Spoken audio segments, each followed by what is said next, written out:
ሰላም ጤና ይስጥልን አድማጭ ተመልካቾቻችን ሚያዝያ 19 2018 ዓ.ም ዕለታዊ መረጃዎችና ዘገባዎች ይዤ መጥቻለሁ። መረጃና ዘገባዎችን እየተከታተላችሁ አብራችሁ እንድትቆዩ ነው በአክብሮት የምጋብዛችሁ። በዚህ ሰዓት የተለያዩ መረጃዎችን ወደ እናንተ አደርሳለሁ። በመቀሌ ያለው ትርምስ ቀጥሏል። ዛሬ ከ20 በሚበልጡ የትግራይ ከተሞች ህወሓት የቀድሞውን ምክር ቤትና አስተዳደር ለመመለስ ህዝባዊ ስብሰባ እያደረገ ነው የሚገኘው። ይህንን ተከትሎ ያሉ አጠቃላይ ጉዳዮች ምን ይመስላሉ የሚለውን በተመለከተ ዝርዝር መረጃዎችን በዚህ ሰዓት ወደ እናንተ የማቀርብ ይሆናል። የህወሓት ከፍተኛ ባለስልጣናት እንደዚሁ በውጭ ሀገር ለሚኖሩ ደጋፊዎቻቸው አስተላልፈውታል በተባለው ቪዲዮ ውስጥ የወጣውን ፋኖን በተመለከተ በወጣው ጉዳይ ላይም እንደዚሁ የፋኖ መሪዎችን አነጋግሬያለሁ። ይህንን ጨምሮ የተለያዩ ዝርዝር መረጃዎችን ከትግራይ ፖለቲካና አካባቢ ሁኔታ አንጻር እንዲሁም በአማራ ክልል በተለያዩ አካባቢዎች የቀጠሉትን ዘመቻዎች በተመለከተ ዛሬ 24 ሰዓት ዋና ዋና መረጃዎችን በዚህ ሰዓት ወደ እናንተ አደርሳለሁ። እየተከታተላችሁ አብራችሁ እንድትቆዩ ነው በአክብሮት የምጋብዘው።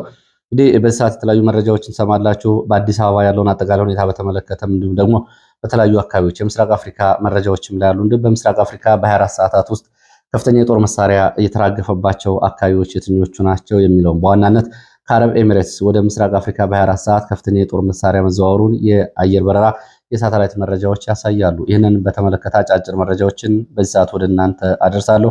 አብራችሁ እንድትቆዩ ነው በአክብሮት የምጋብዛችሁ። በውጭ የሚኖሩ ማህበራትም እንደዚሁ በአብይ አህመድ አገዛዝ የሚፈጸሙ በደሎችን በተመለከተ እንደዚሁ መግለጫዎችን አውጥተዋል። እነዚህን ጨምሮ በዚህ የዜና ሰዓት ወደ እናንተ አደርሳለሁ። አብራችሁ እንድትቆዩ ነው በአክብሮት የምጋብዛችሁ። ምስራቅ ጎጃም፣ ሸዋ፣ አዊ ዞንን ጨምሮ በተለያዩ አካባቢዎች ውጊያዎች መደረጋቸውን እና ውጊያዎች እየተደረጉ መሆኑን የሚገልጹ መረጃዎች አሉ። እነሱም ወደ እናንተ ይደርሳሉ።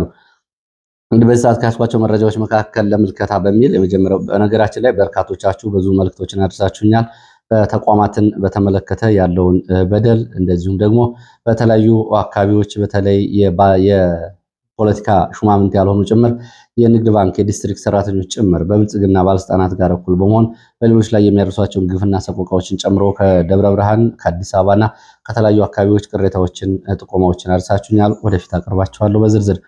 ዛሬ ለምልከታ የሚሆነን አጭር መግቢያችን የሚሆነው የፌዴራል ፖሊስን የተመለከተ ነው። የፌዴራል ፖሊስ በተመለከተ የኢትዮጵያ የፌዴራል ፖሊስ በዘንድሮ ምርጫ የእጩ ምክር ቤት ተመራጮች ላይ የሚፈጸመውን ወከባና እንግልት አስቀርተናል ብሏል። በዚህ ዓመት ምርጫ የሚወዳደሩ እጩዎች ላይ የሚፈጸመውን እስርና ወከባ እንግልት አስቀርተናል ብሏል ፌዴራል ፖሊስ። ልብ በሉ።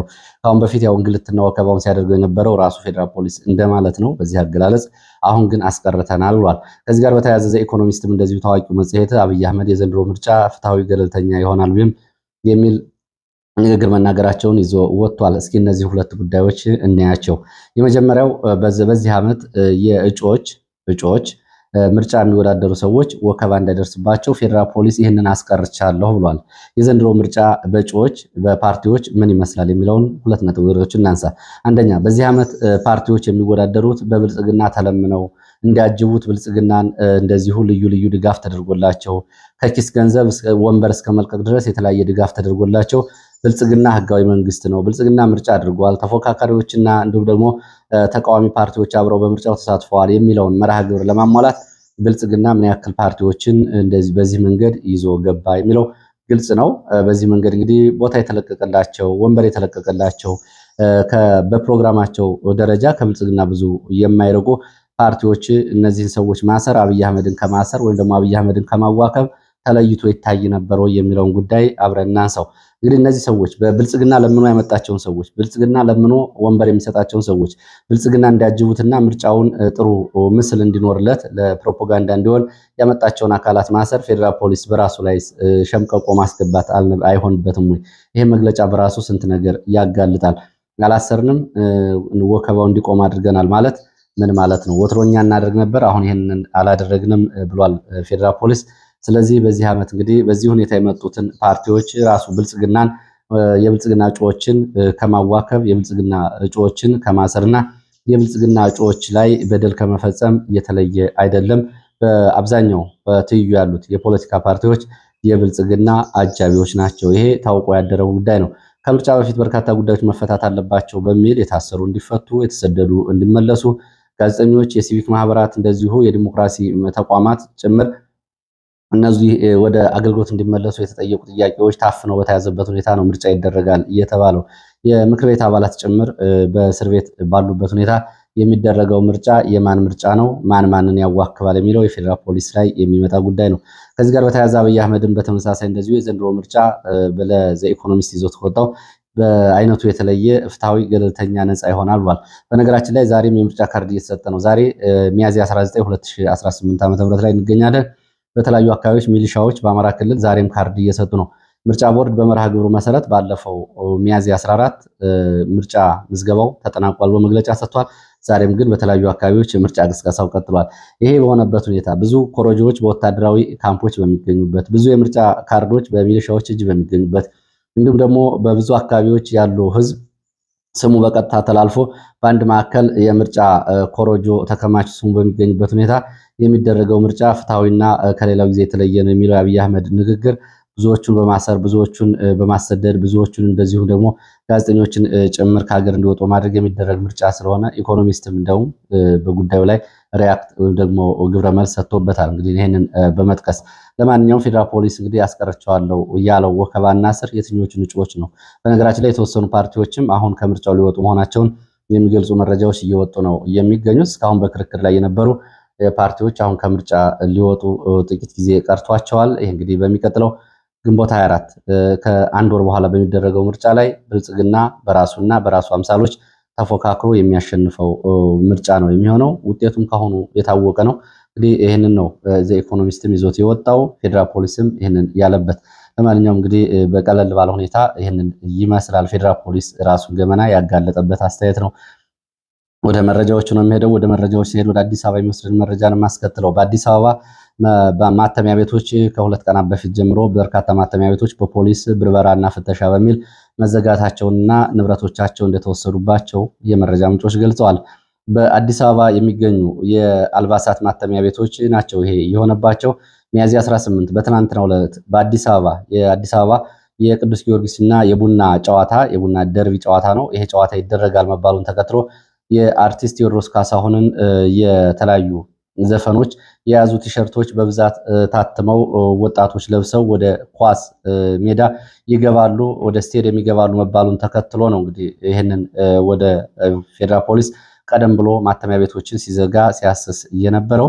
በዚህ እንግዲህ ማተሚያ ቤቶች እንዲዘጉ ተደርገዋል። የቴዲ አፍሮ ቲሸርት እና ምስል ያለበትን ቲሸርት የለበሱ ወጣቶችም ታፍሰው ተወስደዋል። በትላንትናው ዕለት የፌዴራል ፖሊስ ጨዋታው ዋዜማ ማተሚያ ቤቶችን ዘግቷል። በጨዋታው ዕለት ደግሞ ወጣቶችን አፍሶ ወስዷል። አዲስ አበባ ከተማ ውስጥ ለገሃር፣ መስቀል አደባባይ፣ ሜክሲኮ ድረስ ባሉ የተለያዩ ቦታዎች ወጣቶች የቴዎድሮስ ካሳሁንን ቲሸርት ምስል አሰርተው የለበሱ ወጣቶች ተይዘው ታፍሰው ተወስደዋል ነው የተባለው። በቴዎድሮስ ካሳሁን ጉዳይ እንግዲህ ብልጽግና እንቅልፍ ነስቶ የሚይዘውን የሚጨብጠውን ካጣ ሰንብቷል። ቴዎድሮስ ካሳሁን ስቱዲዮም አልዘረፍኩም ሲል እንደዚሁ ፌዴራል ፖሊስ ምላሽ ሰጥቷል። አዲስ ስታንዳርድ የአርቲስት ቴዎድሮስ ካሳሁን ስቱዲዮ እኔ አልወሰድኩም እንዲሁ ሰብሬ አልገባሁም በሚል ፌዴራል ፖሊስ ምላሽ ሰጥቷል። በተለያየ መንገድ ግን የሚያደርጉት ወከባ ቀጥሏል። ሌላው በቅሊንጦና በአባ ሳሙኤል በዝዋይ እና ቃሊቲ እስር ቤቶች የሚገኙ የፖለቲካና የሕሊና እስረኞች የተለያየ በደል እየተፈጸመባቸው እንደሆነ ታውቋል። እንግዲህ እስረኞቹ የፖለቲካና የሕሊና እስረኞች የእስር ቤት አያያዝ አስከፊ ደረጃ ላይ ደርሷል፣ ትኩረት ያስፈልገዋል ተብሏል።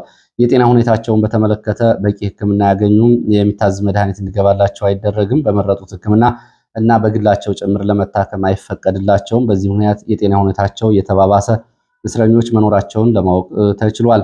የምግብ ሁኔታም እንደዚሁ በማረሚያ ቤት የሚቀርብ ምግብ የማይስማማቸው እስረኞች በግላቸው ምግብ እንዲቀርብላቸው ቤተሰቦቻቸው የሚያደርሷቸው ምግብ እንዳይገባ እየተደረገ የውሃ የሕክምና የምግብን ጨምሮ በቅርብ ቤተሰቦቻቸው ጭምር መጠየቅ በጠበቆቻቸው እንዲሁም ደግሞ በሃይማኖት አባቶቻቸው እና በቅርብ ወዳጅ ዘመዶቻቸው የመጠየቅ ጉዳይ ሁላ በእስር ቤቱ የሚያቀርቧቸው በመጠየቅ ሁሉ ይሄ ታግዶባቸዋል።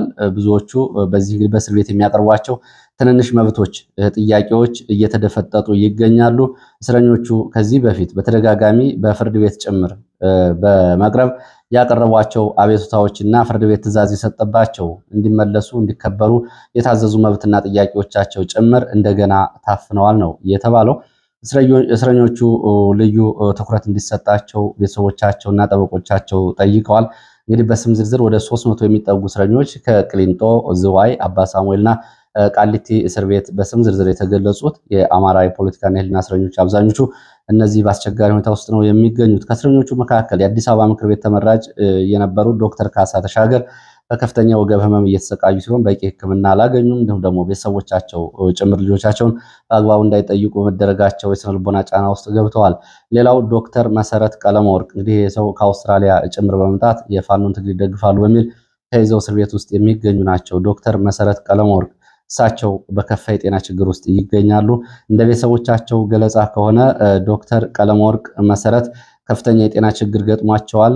በዚህ መሰረት በቅርቡ ሕክምና ካላገኙ ዶክተር መሰረት ቀለመወርቅ ከፍተኛ የሆነ የአይን የጤና ችግር ውስጥ ወድቀዋል። በቂ ሕክምና ካላገኙ በቅርቡ ሙሉ በሙሉ የአይናቸው ብርሃኑን ሊያጣ ይችላል፣ ማየት ላይችሉ ይችላሉ ነው እየተባለው። እንግዲህ በከፍተኛ ሁኔታ የአይን የጤና ችግር ገጥሟቸዋል። እንግዲህ የአይን ብርሃናቸውን ሊያጡ ይችላሉ ነው የተባለው። እንግዲህ በጣም አሳዛኝ ዜና ነው። ወደ ሌሎች መረጃዎች ስናልፍ ወደ ባህር ዳር የሚወስድን መረጃ ነው የማስከትለው። እንግዲህ በባህር ዳር ከተማ በተደጋጋሚ የአድማ ብተና አባላት፣ የሚሊሻ አባላት የሚፈጽሟቸው ግፍና ሰቆቃዎች እንደቀጠሉ ናቸው። በትላንትናው ዕለት አንድ የአድማ ብተና አባል ከታክሲ ሲወርዱ የነበሩ አንድ ሕፃንን ጨምሮ 3 ሰዎችን በሩምታ ተኩስ በመክፈት ከፍተኛ ጉዳት አድርሶባቸዋል ተብሏል። በባህር ዳር ከተማ በተለምዶ አባይ ማዶ ወይም ደግሞ አፄ ቴዎድሮስ ክፍለ ከተማ ተብሎ በሚጠራው አካባቢ አንድ የአድማ ብተና አባል አንድ ሕፃንን ጨምሮ 3 ግለሰቦችን በጥይት መትቶ አቁስሏል። ከታክሲ ሲወርዱ በህዝብ ፊት በቀጥታ ሩምታ ተኩስ በመክፈት ነው ይሄ የአድማ ብተና አባል የእነዚህ ሰዎች ያቆሰለው። 2ቱ የመትረፍ ዕድል የላቸውም ተብሏል። ወደ ከፍተኛ ሕክምና ሆስፒታል ገብተዋል። ለምን ትተኩሳለህ እያሉትን አባት ጭምር ለመገላገል የሞክሩትን አባት አንበርክኮ ለመረሸን ቃታ ሲስብ የትራፊክ ፖሊስ ዘሎ መሳሪያውን በመጨበጥ ይህንን ሰውም አትርፏቸዋል። በዚህ ልክ ነው እንግዲህ ህግ እያስከበርን ነው የሚሉት። ለምን ትተኩሳለህ ብሎ የጠየቃቸው ሰው ለመረሸን ቃታ ሲስቡ እንግዲህ ለጊዜው ህይወታቸው ተርፏል።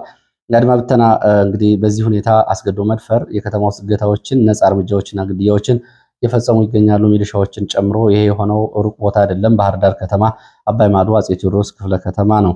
ወደ ሌሎች መረጃዎቻችን ስንቀጥል ወደ ውጭ የሚወስድን መረጃ አስከትላለሁ።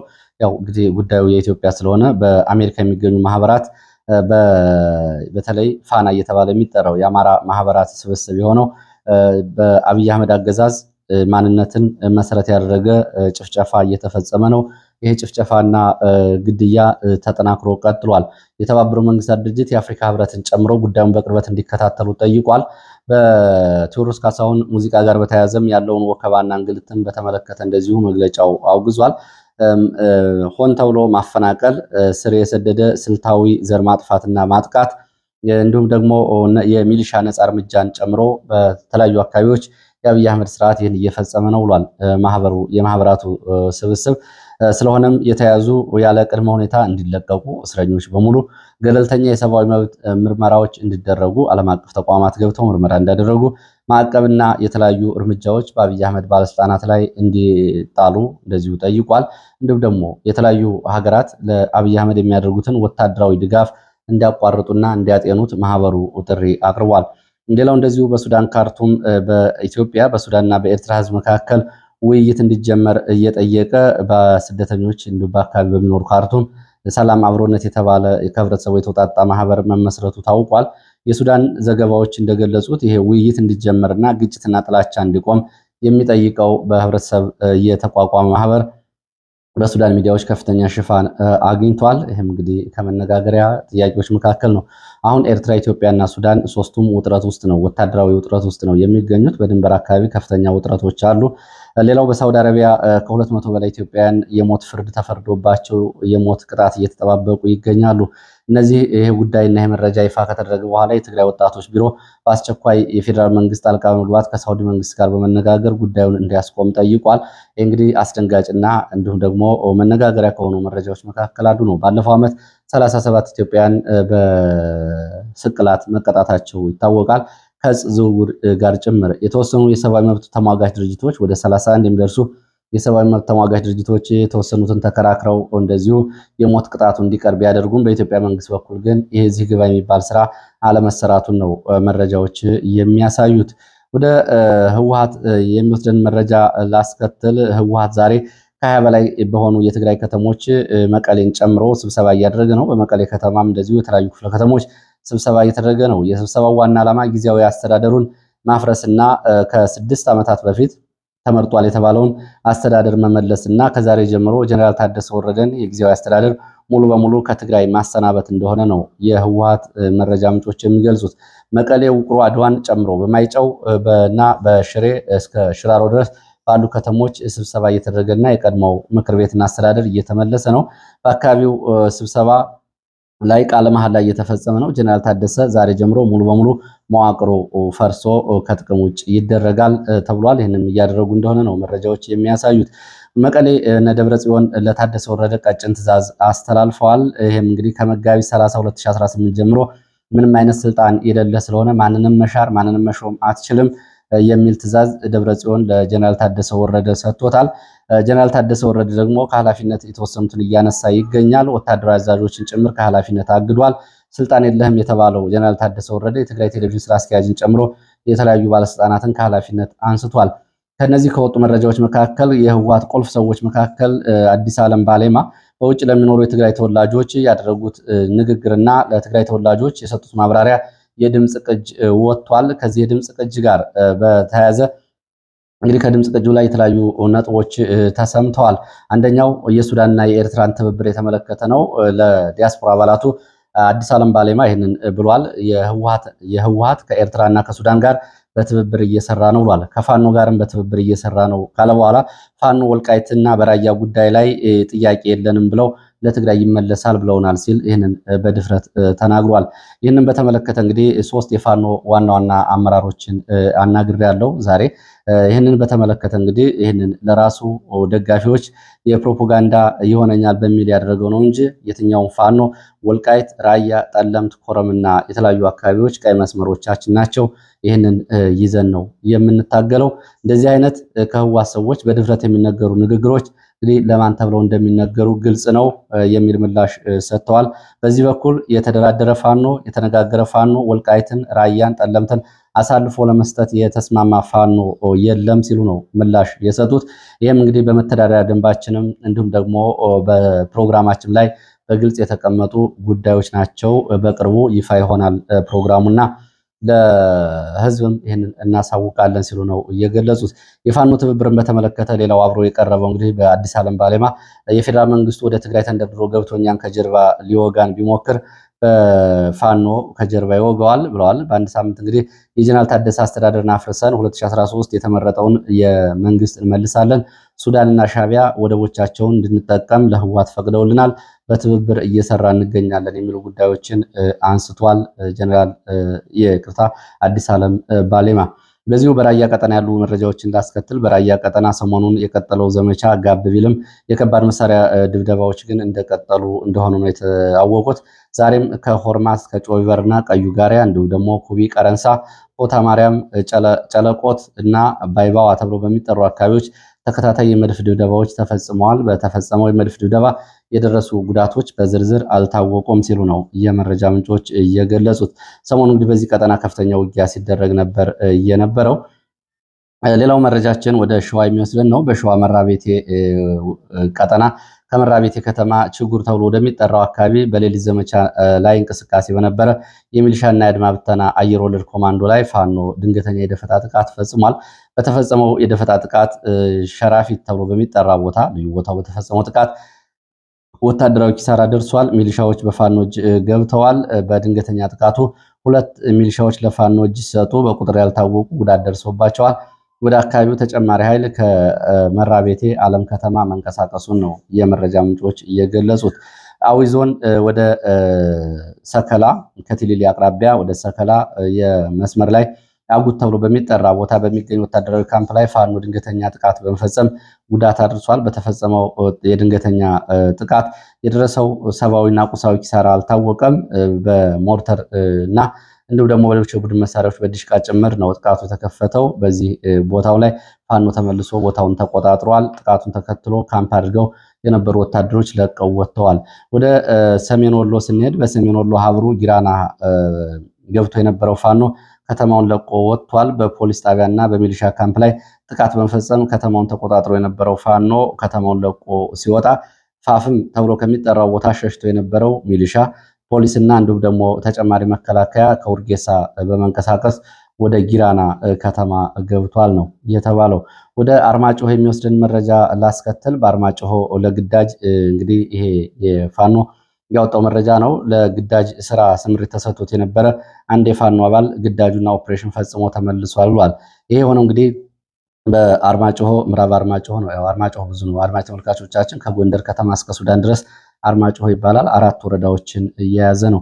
በምዕራብ አርማጭሆ አብርሃ ጅራ ከተማ እጅ ሰጥቶ የሚሊሻና አጠቃላይ ያለውን ሁኔታ እንዲሰልል በፋኖ ልዩ ተልዕኮ ተሰጥቶት የነበረው የፋኖ አባል በፖሊሶች በጥርጣሬ በቁጥጥር ስር ሊያውሉ ሲሞክሩ እጅ ስጥ ሲሉት በከፈተው ያጸፋ ምላሽ 2 የፖሊስ አባላትን በመግደል ሌሎችን በማቁሰል የነፍስ ወከፍ መሳሪያዎችን ይዞ ወደ ፋኖ ተቀላቅሏል።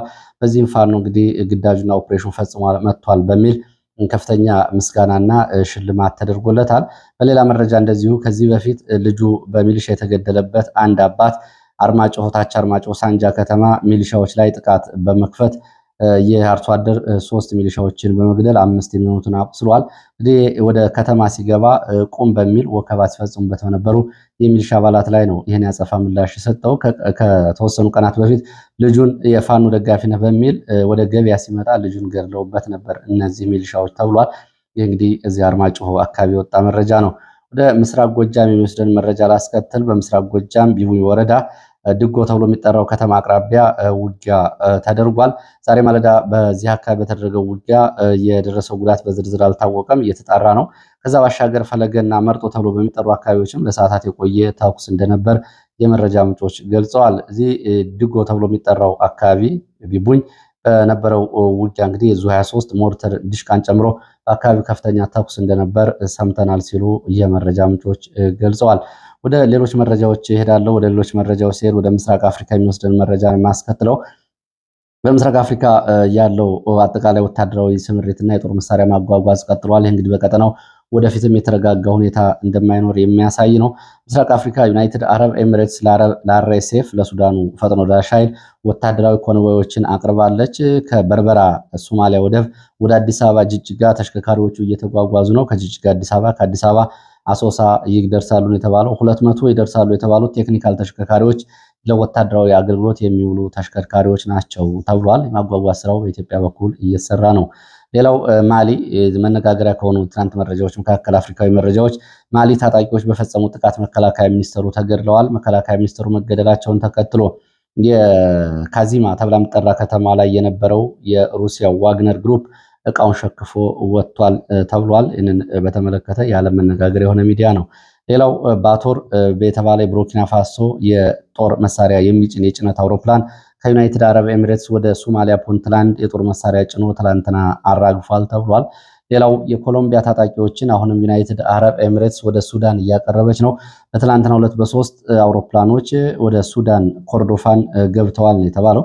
ከዩናይትድ አረብ ኤሚሬትስ ቦሳሶ ሶማሊያ እንዲሁም ደግሞ ከዚህ ወደ ምዕራብ ሱዳን ገብተዋል ተብሏል። እነዚህ ቅጥረኛ ወታደሮች አረብ ኤሚሬትስ ደሞዝ የምትከፍላቸው የኮሎምቢያ ቅጥረኞች ናቸው። ሌላው ቦይንግ 737-700 የተባለ የግል ጀት አውሮፕላን ለዚህ የጦር መሳሪያ ጭኖ ከዩናይትድ አረብ ኤሚሬትስ በትላንትናው ዕለት ኬንያ ናይሮቢ አራግፏል። የጦር መሳሪያውን የተራገፈው የጦር መሳሪያ ምናልባትም ለአርኤስኤፍ የሚደርስ የጦር መሳሪያ እንደሆነ የመረጃ ምንጮቹ ይህንን ገልጸዋል። ሌላው የዩናይትድ አረብ ኤሚሬትስ የመከላከያ የአየር ኃይል አባል የሆነ ኤርፎርስ ንብረትነቱ የአየር ኃይሉ የሆነ ኤርፎርስ C130H የተባለ ግዙፍ የጦር አውሮፕላን ከዩናይትድ አረብ ኤሚሬትስ የጦር መሳሪያዎችን ጭኖ በትላንትናው ዕለት አዲስ አበባ ማራገፉን የወጡ መረጃዎች ያሳያሉ። ለሰዓት ከተለያዩ አካባቢዎች ማሰባሰብ ወደ እናንተ ያቀረብኳቸው መረጃዎች እነዚህን ይመስላሉ። ስለተከታተላችሁ በእጅጉ አመሰግናለሁ። በሌላ ተመሳሳይ መርሃ ግብር እስከምንገናኝ መልካም ጊዜ